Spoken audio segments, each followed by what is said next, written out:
Hey everyone, I'm going to show you the install that I did with my HID kit that I got from sharphid.com. It's an H11 kit, 55 watt. It's the brighter of the two that they offer. Now one thing that you will want to note is that on the 2008s and 2009s, as far as I know, is that they run the daytime running lights on the highs now. No more running on the lows. They went from an H7 bulb to an H11 bulb on the low beam.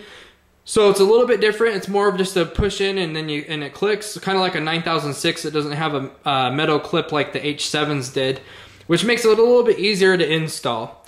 Another thing is that I did not get the wiring harness since the daytime running lights are run on a totally different bulb. So we'll see how well they run. And right now I'm just running them off the ballast from the OEM wiring harness. Okay, I'll show the engine compartment right here so you can see kind of where I'm at. Now, one quick thing I'm going to really mention off the bat is that where I installed my ballast, I needed a longer zip tie. You can use the sticky pad that came with it. This is only just purely a reference as to how I did my install, so you can kind of get an idea of maybe if that's how you want to do it. But I did have to have longer zip ties because to mount the ballast, and I'll show you why. Now, first thing, you're going to have to undo 3 clips. One of them is going to be right here for the windshield wiper reservoir. Once you undo that, now it's a 2-part system. You'll notice if you turn this counterclockwise or clockwise, doesn't matter, it's going to make a click noise which will kind of release it, and then you can pull this part out right there. Should come out pretty easy, and then you can push this out over to here, just get it out of the way. For this, you're going to have to remove this section right here into the air box. So what you'll want to do is undo these 2 clips, and that's what's holding that in, and then you'll just want to lift that and pull it out. That's all you got to do. Now, I'm going to show really quick here. I did not have to remove my battery. Some people said that they did have to, but I just kind of got my hand in behind there enough. If you don't feel comfortable, you know, you can remove your battery to give you more room, but I'm just letting you know that it was possible to install it without removing the battery. Okay, I'm going to turn my night shot on here so you can see. These back caps will turn slightly to come out. Now you are going to have to drill a hole to accommodate the wires that come out here. The rubber grommet is included, and the wires are all built in to the kit itself. So all your wires come out through this rubber grommet, but you are going to have to drill a hole into these back caps in order to have that come through. Mine I used was a unibit. It goes from it's like a cone shape. It goes from small to big, and I got it really close to about 1 inch, and it gave me a pretty good fit. Now once you get that cap off, I'm going to show you on the high bulb. There is a clip down at the bottom right here, at the very bottom, that you press, and then you push down on that, and that's what will release that.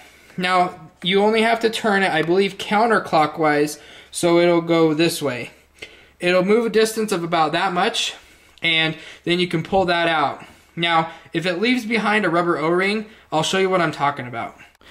Now, if it leaves this guy behind, you're going to notice it's kind of like a orange, reddish brown, I don't know, whatever color you want to call it, but this, on one of mine, when I twisted it out, it got left behind. So, you'll want to make sure that you take this off if that did get lived in the housing, because the HID bulb has its own rubber O-ring that seals it up. So you'll want to make sure that you completely take that out, and so you're not going to be like, well, it's not fitting.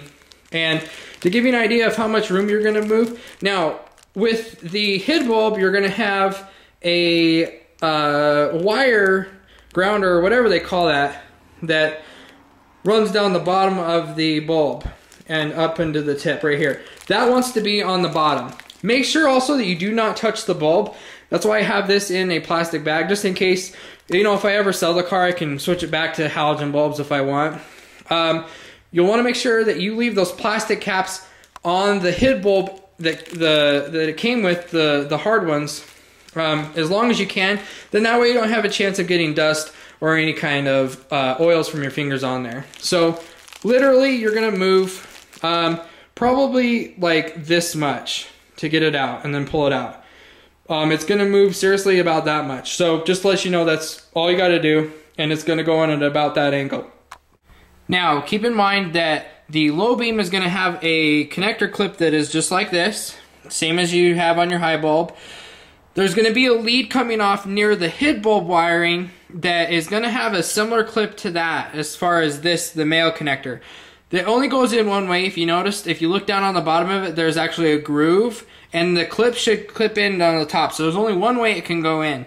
That's going to all stay in behind the back cap once you put it on. There's enough room around here, you can actually just shove that underneath where the bulb is or whatever. There's enough room that it all goes behind that back cap and the rest of the wires come out through here.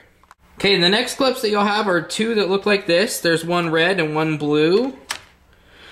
It can only go in, again, it can only go in one way. You're going to have one male and one female, so it's going to go in one way and one way only, coming off the leads from the outside of the grommet into here.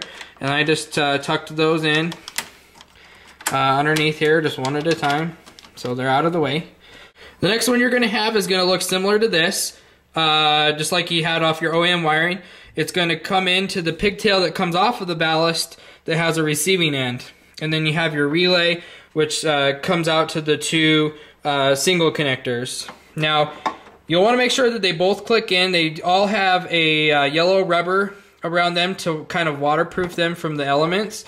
And you'll want to make sure that you get those very tightly in and that they all click. So if they don't click, then they're not in right.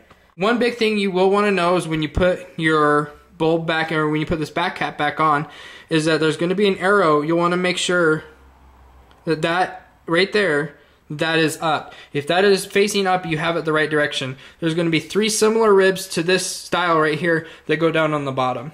Okay, now once you get all that done, put your back cap back on, put the rubber grommet through. Next is going to be mounting your ballast. The biggest thing with my ballast is that I wanted it to look clean.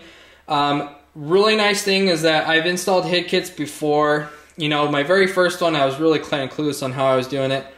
And this time around, I kind of had a little more knowledge on what I was doing. Now, I like to make it nice and stealthy. You know, I like the engine compartment to look very OEM. So this is kind of how I did it. I'm going to turn my night vision on. And you'll see why I mentioned to have a longer zip tie. Now, I ran the wires up through here. Now, underneath here, you're going to notice there's going to be plenty of room, especially on the driver's side, to tuck all these wires. And then you'll see right in here, that's where the ballast is, and I zip tied it right there, as you can see. There's a guard right here that will go behind, and it's the same thing on the passenger side. You're actually going to have more room on the passenger side, oddly enough, than you will on the driver's side, I noticed. And so once you get those ballasts in there, my camera will focus, they should stay in place. I got mine done pretty tight. I only wanted it just so it's not going to move around. I mean, if I go, rallying, which I don't, but, that's another story if they're going to stay in there. So I just ran it through along here, down through here. Keep in mind that this was off. And then I zip tied them, as close as I could so they kind of stay in here. So I zip tied on that side right there, and I zip tied right there. So just kind of a quick overview of how I did it. And if you have any questions, feel free to leave a comment and I'll respond back. But this will kind of give you a reference as to how I did it.